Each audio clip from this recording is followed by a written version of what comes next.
यह है मेरा चैनल माय फर्स्ट ट्यूटर और मैं हूँ आपका ट्यूटर। ये एक एजुकेशनल चैनल है।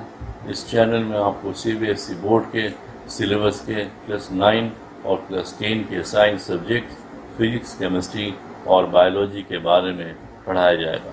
चलिए आज की क्लास शुरू करें। आज की क्लास में हम CBSE बोर्ड के NCERT टेक्स्ट बुक के क्लास 9 चैप्टर 6 टिश्यू यानी ऊतक का अध्ययन करेंगे। आज हम सीखेंगे why do multicellular organisms have million of cells but unicellular organism have only one. बहुकोशिकीय जीवों में लाखों कोशिकाएं क्यों होती हैं जबकि एक कोशिकीय जीवों में केवल एक ही कोशिका होती है।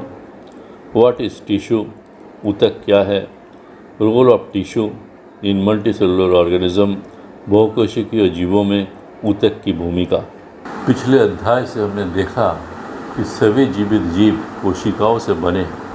एक कोशिकीय जीव यूनिसेलुलर ऑर्गेनिजम्स में एक कोशिका सभी बुनियाद कार्य बेसिक फंक्शंस करती है। उदाहरण के लिए अमीबा में एक कोशिका सिंगल सेल गति, मूवमेंट, भोजन का सेवन, इनटेक ऑफ फूड, गैसीय विनिमय, गैसियस एक्सचेंज और उत्सर्जन एक्सक्रीशन का कार्य करती है। लेकिन बहुकोशिकीय जीवों मल्टीसेलुलर ऑर्गेनिज्म में लाखों कोशिकाएं सेल्स होती हैं। अब सवाल यह है कि एक कोशिकीय जीवों यूनिसेलुलर ऑर्गेनिज्म में एक कोशिका जीवन की सभी बुनियादी कार्य बेसिक फंक्शंस करती है, लेकिन बहुकोशिकीय जीवों मल्टीसेलुलर ऑर्गेनिज्म में एक कोशिका सभी बुनियादी कार्य बेसिक फंक्शन को क्यों नहीं कर पाती? बहुकोशिकीय जीव मल्टीसेलुलर ऑर्गेनिज्म और एक कोशिकीय जीव यूनिसेलुलर ऑर्गेनिज्म एक ही जीवन प्रक्रिया जीते हैं, जैसे गति, मूवमेंट, भोजन का सेवन, इनटेक ऑफ फूड, गैसीय विनिमय, गैसियस एक्सचेंज और उत्सर्जन एक्सक्रीशन। लेकिन उनकी जीवन प्रक्रिया का तरीका एक जैसा नहीं होता। उनकी जीवन प्रक्रिया का तरीका उस पर्यावरण पर निर्भर करती है जिस पर वो रहते हैं और उसकी जीवन प्रक्रिया की आवश्यकता पर भी निर्भर करती है। और जो बहुकोशिकीय जीवों मल्टीसेलुलर ऑर्गेनिजम्स और एक कोशिकीय जीवों यूनिसेलुलर ऑर्गेनिज्म में समान नहीं होते। बहुकोशिकीय जीवों का जीवन प्रक्रिया का तरीका बहुत जटिल होता है और इसलिए उनके शरीर की संरचनाएं भी एक कोशिकीय जीवों यूनिसेलुलर ऑर्गेनिज्म से भिन्न होती हैं। बहुकोशिकीय जीवों यानी मल्टीसेलुलर ऑर्गेनिज्म में अधिकांश कोशिकाओं यानी सेल्स को विशिष्ट कार्य यानी स्पेसिफिक फंक्शन को बहुत कुशलता यानी एफिशिएंटली करने के लिए विशेषज्ञ यानी स्पेशलाइज्ड होना पड़ता है। प्रत्येक विशिष्ट कार्य स्पेशलाइज्ड फंक्शन कोशिकाओं के एक अलग समूहों ग्रुप ऑफ सेल्स द्वारा किया जाता है। चूँकि ये कोशिकाएं यानी सेल्स केवल एक विशेष कार्य यानी पर्टिकुलर फंक्शन करती है, वे इसे बहुत कुशलता से यानी एफिशिएंटली कर सकती है और इसलिए बहुकोशिकीय जीवों मल्टीसेलुलर ऑर्गेनिज्म में लाखों कोशिकाओं यानी मिलियंस ऑफ सेल्स की आवश्यकता होती है।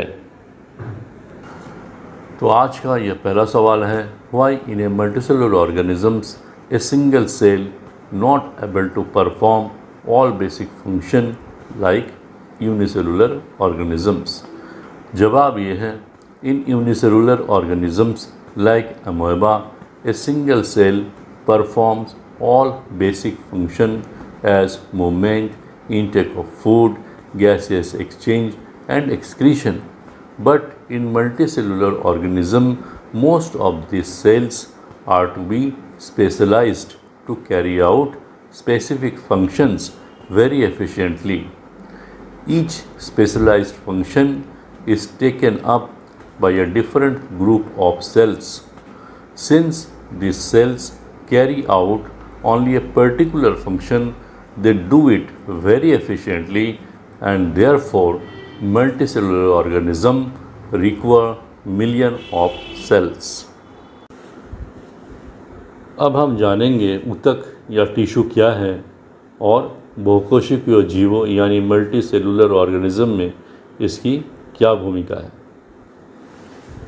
कोशिकाओं यानी सेल्स का एक समूह यानी ग्रुप ऑफ सेल्स जो संरचना में समान यानी सिमिलर इन स्ट्रक्चर हो और एक विशेष कार्य यानी पर्टिकुलर फंक्शन को करने के लिए मिलकर काम करता हो, उसे ऊतक या टिश्यू कहते हैं। बहुकोशिकीय जीव यानी मल्टीसेलुलर ऑर्गेनिज्म समविभाजन यानी डिवीजन ऑफ लेबर दर्शाते हैं। एक कार्य में विशेषज्ञता स्पेशलाइजेशन रखने वाली कोशिकाएं यानी सेल्स अक्सर शरीर में एक साथ समूहीकृत यानी ग्रुप्ड होती है। इसका मतलब यह है कि कोई विशेष कार्य शरीर में एक निश्चित स्थान पर कोशिकाओं का समूह यानी क्लस्टर ऑफ सेल्स द्वारा किया जाता है। कोशिकाओं का ये समूह क्लस्टर ऑफ सेल्स जिसे ऊतक टिश्यू कहा जाता है। ऊतक या टिश्यू को कार्य की उच्चतम संभव दक्षता यानी हाईएस्ट पॉसिबल एफिशिएंसी प्रदान करने के लिए व्यवस्थित और डिज़ाइन होना पड़ता है। रक्त यानी ब्लड, फ्लोएम और मांसपेशी यानी मसल सभी ऊतक यानी टिश्यू के उदाहरण हैं। सवाल ये है, व्हाट इज टिश्यू? जवाब ये है, a group of cells that are similar in structure and और work together to achieve a particular function forms a tissue. आज का तीसरा सवाल ये है, what are the role of tissues in multicellular organisms? Give examples of tissues. जवाब ये है, multicellular organisms show division of labour in which cells are specialized in one function. These cells are often grouped together in the body. Therefore, a particular function is carried out by a cluster of cells at a definite place in the body. This cluster of cells called a tissue. Tissue is so arranged and designed as to give the highest possible efficiency of function. Blood, phloem and muscles are all examples of tissues.